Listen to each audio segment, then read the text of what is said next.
இயேசு கிறிஸ்துவின் இனிய நாமத்தினால் உங்களுக்கு வாழ்த்தையும் நன்றியும் தெரிவித்துக் கொள்கிறேன். இந்த டிசம்பர் மாதம் 15ஆம் தேதிக்காக கர்த்தரை நாம் துதிப்போம்.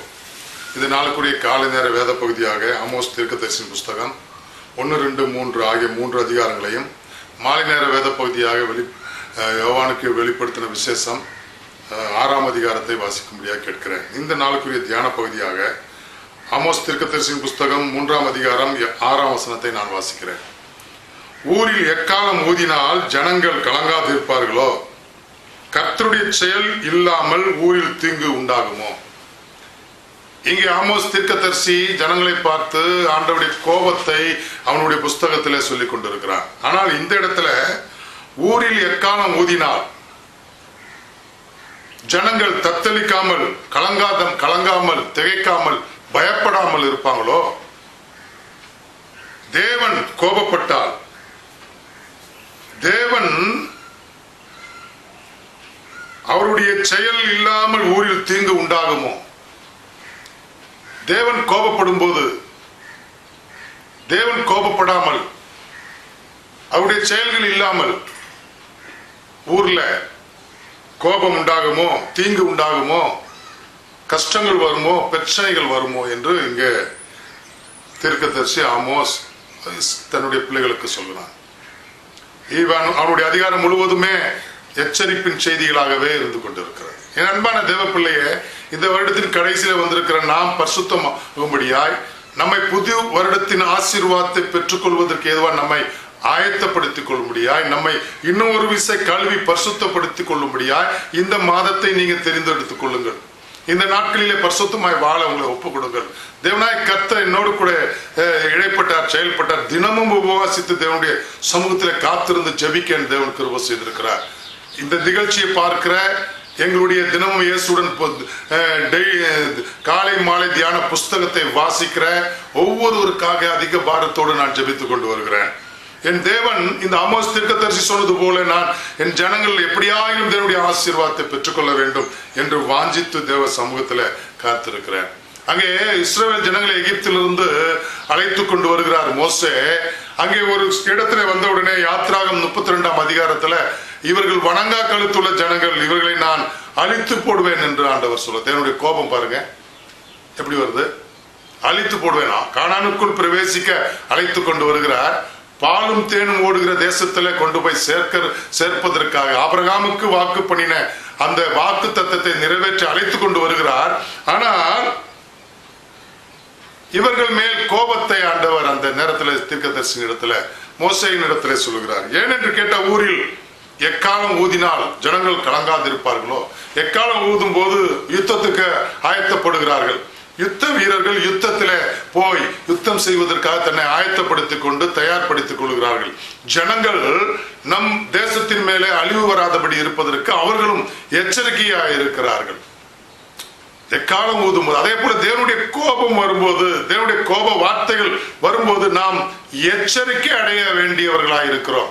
அங்கே மோசேனிடத்துல சொன்ன உடனே மோசே திகைத்து போய் கலங்கி போய் அவன் மோசே ஜனங்களுக்காக பரிதபிப்பதற்கு ஏதுவாக, பரிந்து பேசுவதற்கு ஏதுவாக தேவனுடைய சமூகத்துல அவன் மன்றாடினான் என்று 32ஆம் அதிகாரம் யாத்ராகம் 32ஆம் அதிகாரம் 14ஆம் வசனத்திலே சொல்லப்பட்டிருக்கிறது. பாருங்க, தேவன் அழிப்பேன் என்று சொல்லுகிறார், நான் உன்னை பெரிய ஜாதியாக்குவேன் என்று சொல்லுகிறார், வா உன்னை நான் தெரிந்து கொண்டேன் என்று சொல்லுகிறார். ஆனால் அழிப்பேன் என்று சொல்லுகிற ஜனங்களுக்கு பரிதாபம் கொள்ளும்படியாய், அவர்கள் மேல் அந்த சொன்ன அந்த தீங்குக்கு ஆண்டவர் மனஸ்தாபப்படும்படியாய் பரிந்து பேசி திறப்பின் வாசல் நின்று மோசே ஜெபித்தான். ஆண்டவர் அவனுடைய ஜெபத்தை கேட்டு ஜனங்களை அழிக்காதபடி பரிதாபம் கொண்டார் என்று அந்த அதிகாரத்துல தொடர்ந்து வாசித்தீர்கள் என்றால் சொல்லப்பட்டிருக்கிறது. அதே போல யோனா தீர்க்கதரிசியின் மூலமாய் நினிவே தேசத்துக்கு ஒரு கடும் கோபம், ஒரு எக்காலம், ஒரு யுத்தம், ஒரு அழிவு, எச்சரிக்கை அங்கே கூறப்படும். இன்னும் 40 நாள் உண்டு, இது நினிவே தேசம் அழிக்கப்பட்டு போகும் என்று ராஜா கேள்விப்பட்ட உடனே தன்னை அந்த எக்கால செய்தி, எக்காலம் ஊதும் போது ஆயத்தமாய் இருக்கிறது போல, ராஜாக்கள் யுத்தத்திற்கு ஆயத்தமாகிறது போல, இந்த இடத்துல தேவனுடைய கோபத்திலிருந்து தப்புவதற்கு தேவனுடைய இங்கே சொல்லப்பட்ட கர்த்தருடைய செயல் இல்லாமல் ஊரில் தீங்கு உண்டாகுமோ? ஆண்டவர் சொன்ன அந்த கோபத்தின் நிமித்தம் ஊர்ல தன்னுடைய தேசத்துல தீங்கு வராதபடிக்கு என் தேவன் அவன் அவன் உபவாசத்தை கூறி அங்கே திறப்பின் வாசலில் நின்று ஜனங்களுக்காக தனக்காக தன்னுடைய தேசத்தில் இருக்கிற மிருகஜீவன்கள் முதல் கொண்டு காக்கப்படுவதற்கு ஏதுவாக அவன் உபவாசத்தை கூறினான். என் அன்பான தேவ பிள்ளை, மோசே அங்கே ஜெபிக்கிறான், இங்கே அவன் பரிந்து பேசி ஜெபிக்கிறான் ஜனங்களுக்காக. இங்கே நினிவே தேசத்து ராஜா, அசீரிய ராஜாக்கள் இயேசு கிறிஸ்துவை அறியாதவர்கள், இயேசு கிறிஸ்துவை பற்றி தேவனை பற்றி யெகோவா தேவனை பற்றி சொல்லுகிறவரை தோல் உரித்து அப்படியே அங்கே கொம்புல மாட்டி வேறு யாரும் அப்படி செய்யக்கூடாது என்பதற்காக அவ்வளவு கொடூரப்படுத்துகிற அந்த ராஜா யோனா தீர்க்கதரிசியின் சத்தத்தை கேட்ட பிறகு, தேவனுடைய வார்த்தை அவன் மூலமாக கேட்ட உடனே தன்னை ஒப்பு கொடுத்தார். தன்னை ஒப்பு கொடுத்து ஜனங்களுக்கு ஒரு சட்டத்தை ஏற்றுகிறார், பிரதானிகளை கூப்பிடுகிறார். தன்னோடு கூட இருந்து அனைவரும் உபவாசித்து தேவனுடைய கோபம் நம்ம மேல் வராதபடி கர்த்தருடைய செயல், கர்த்தருடைய கோபம் கொள்கிற அந்த தன்மை நம்ம விட்டு மாறும்படியாக உபவாசித்து ஜெபம். என் அன்பான தேவ பிள்ளை, இந்த வருடத்தின் கடைசியில் வந்திருக்கிறோம். இந்த வருடத்துல நாம் தேவனுடைய செயல் இல்லாமல் ஊரில் தீங்கு வரும். தேவன் செய்யலனா, தேவன் நன்மை செய்யவில்லை என்றால், தேவன் நமக்கு பரிந்து பேசவில்லை என்றால், தேவன் நமக்கு அக்கறை கொள்ளவில்லை என்றால், நம்ம மேல் இரக்கம் பாராட்டவில்லை என்றால் தீங்கு அங்கே பிசாசு கொண்டு வந்துருவான். அந்த தீங்குக்கு தப்புவதற்கு இந்த உலகத்திலே நாம் கடந்து வந்த எல்லா பாதைகளையும் நம்மை தொடர்ந்து புது வருடத்திற்கு வராமல் இருப்பதற்கு ஜெபிப்போம், உபவாசித்து ஜெபிப்போம். மோசே ஜெபித்தான், நினிவே தேசத்து ராஜா உபவாசித்து ஜெபித்தான், குடும்பமாய் ஜெபித்தான், தேசமாய் ஜெபித்தான், அதிகாரிகளோடு சேர்ந்து ஜெபித்தான், ஆடு மாடுகளோடு ஜெபித்தான், மிருக ஜீவன்களோடு உபவாசித்து ஜெபித்தான். நாமும் ஜெபிப்போம். கர்த்தருடைய ஆசீர்வாதத்தை புதிய வருடத்தில் பெற்றுக்கொள்வோம். உங்களுக்காக ஜெபிக்கிறேன்.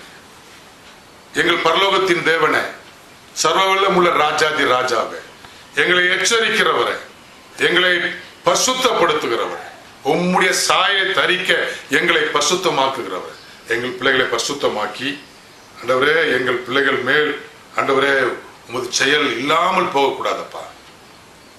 நீர் ஒன்னும் செய்யாமல் இரக்கம் பாராட்டாமல் இருந்து விட்டால் தீங்கு வந்துவிடும் என்று பிள்ளைகளுக்கு சொல்லியிருக்கிறேன்.